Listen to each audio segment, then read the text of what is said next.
اعوذ باللہ من الشیطان الرجیم، بسم اللہ الرحمن الرحیم۔ عزیز طلباء، السلام علیکم۔ آج کا ٹاپک جو ہے ہمارا انتہائی دلچسپ اور اہم ہے۔ داغ دہلوی کا ایک شعر ہے، اردو ہے جس کا نام ہم ہی جانتے ہیں داغ، ہندوستان میں دھوم ہماری زبان کی ہے۔ یقیناً آج میں اردو کے بارے میں ہی بات کروں گا کہ اردو زبان کو جب اردو کا نام دیا گیا تو وہ کتنے مراحل سے گزر کے اسے ہم نے آج جسے اردو کا نام پڑ گیا ہے۔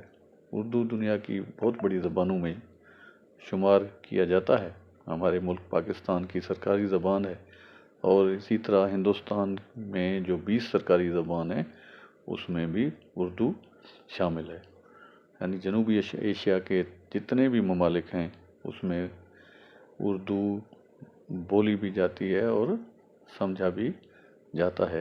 تو اس حیثیت سے اردو بولنے والوں کی تعداد یقیناً کروڑوں میں ہے۔ تو اب دیکھتے ہیں کہ اردو بننے میں کتنا وقت لگا۔ اس کی آغاز اور تشکیل کو دیکھتے ہیں۔ اردو کی ابتدا 12ویں صدی کے قریب ہوئی۔ دہلی اور اس کے گرد و نواح میں مقامی زبانیں ہندی، برج بھاشا، ہریانوی وغیرہ بولی جاتی تھیں۔ عربی، فارسی اور ترکی زبان میں میل جول سے ایک نئی زبان وجود میں آئی جسے وقت گزرنے کے ساتھ ساتھ اسے اردو کا نام دیا گیا۔ کچھ تاریخی سفر اس طرح ہے کہ اردو زبان کو اس کے تاریخی سفر میں مختلف ناموں سے پکارا گیا۔ یہ نام زبان کے ارتقائی مراحل، جغرافیائی محل وقوع اور مختلف تہذیبی اور سیاسی اثرات کی عکاسی کرتے ہیں۔ اہم تاریخی نام درج ذیل ہیں۔ سب سے پہلے سے ہندوی کہا جاتا تھا۔ یہ اردو کا سب سے قدیم اور عام نام تھا۔ اس لیے استعمال کیا گیا کیونکہ یہ زبان ہندوستان کی سرزمین سے تعلق رکھتی تھی۔ تاریخی حوالہ: مشہور شاعر امیر خسرو نے 1253 سے 1324 عیسوی میں شاعری میں اس زبان کو ہندوی کا لفظ استعمال کیا۔ اس طرح دکن کے صوفی بزرگوں اور شعراء نے بھی اس زبان کو ہندی یا ہندوی کے نام سے ماخوذ کیا گیا ہے، اور اسی نام کو وہ اپنے شاعری میں بھی استعمال کرتے تھے۔ ریختہ: سب سے پہلے اس کا نام ریختہ دیا گیا تھا۔ یہ نام اس زبان کے مخلوط یا مرکب ہونے کی نشاندہی کرتا ہے۔ لفظ ریختہ کے معنی گری ہوئی یا آمیز شدہ کے ہیں، جو فارسی ہندی الفاظ کے ملاپ سے بننے والی اس زبان پر صادق آتے ہیں۔ تاریخی حوالہ کچھ اس طرح سے ہے کہ کلاسیکی شعراء جیسے میر تقی میر اور مرزا غالب نے بھی اپنی شاعری میں ریختہ کا لفظ استعمال کیا۔ میر نے کہا تھا کہ ریختہ تم ہی استاد نہیں ہو غالب، کہتے ہیں اگلے جہاں میں کوئی میر بھی تھا۔ تو یہ شعر ظاہر کرتا ہے کہ سب سے پہلے اسے شعراء کرام نے اسے اردو کو ریختہ کا نام دیا گیا تھا۔ آگے چل کر دیکھتے ہیں کہ دہلوی بھی اسے کہا جاتا تھا۔ یہ نام اس زبان کی پیدائش کے مرکز یعنی دہلی کی نسبت سے پڑا۔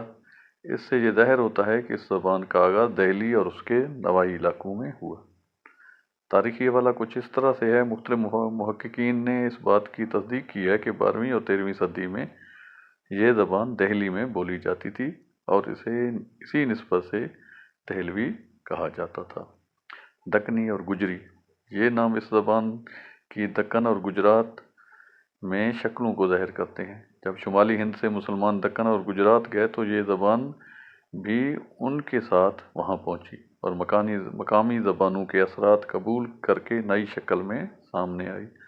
تاریخی حوالہ یہ ہے کہ دکن اور گجرات میں لکھی گئی قدیم شاعری اور نثر میں دکنی اور گجری کے نام سے اردو کو یاد کیا جاتا تھا، یا یہی نام اس میں ملتے تھے۔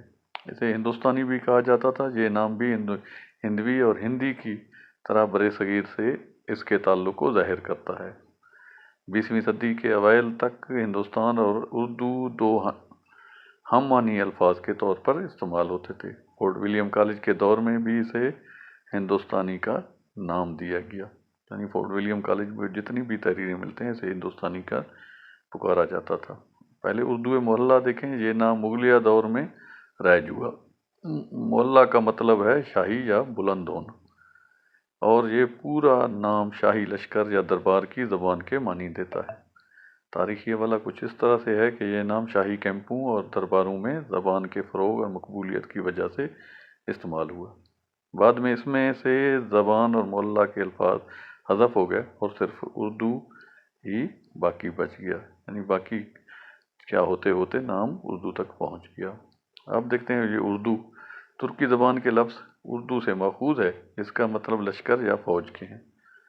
تاریخی حوالہ کچھ اس طرح سے ہے کہ یہ نام سب سے پہلے شاعر غلام حمدانی مصفی نے 1780 کے آس پاس اپنی شاعری میں استعمال کیا۔ یہ نام رفتہ رفتہ مقبول ہوا اور 19ویں صدی تک اس زبان کا حتمی نام اردو بن گیا اور اب بر صغیر کی مقبول زبان ہے۔ اردو دنیا کی کہا جاتا ہے کہ تقریباً چھٹی بڑی زبان بن چکی ہے اور اسے پورے جنوبی ایشیا میں لوگ بولتے بھی ہیں اور اسے سمجھتے بھی ہیں۔ آگے چل کر دیکھتے ہیں جب پاکستان بنا تو پاکستان بننے کے بعد جہاں اردو کی جو تحریک ہے اس میں پاکستان کی تحریک ہے، اس میں اردو کا بڑا کردار ہے۔ 20ویں صدی میں اردو مسلمانوں کے ایک پلیٹ فارم پر اکٹھا کیا۔ علامہ اقبال، قائد اعظم، دوسرے رہنماؤں نے اردو کو قومی زبان کے طور پر پیش کیا۔ 1947 کے بعد پاکستان اردو کی قومی زبان قرار دیا گیا۔ آج اردو رابطے کی بہت بڑی زبان ہے جو تمام بر صغیر میں بولی اور سمجھی جاتی ہے۔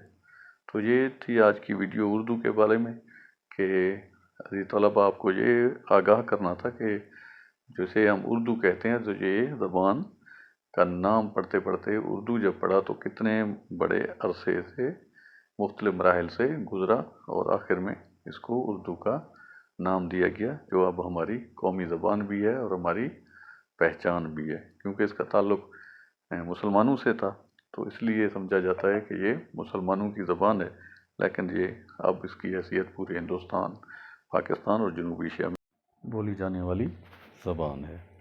تو عزیز طلبہ یہ تھی آج کی ویڈیو، امید ہے آپ اسے پسند کریں گے۔ سبسکرائب کریں، لائک کریں اور شیئر کریں۔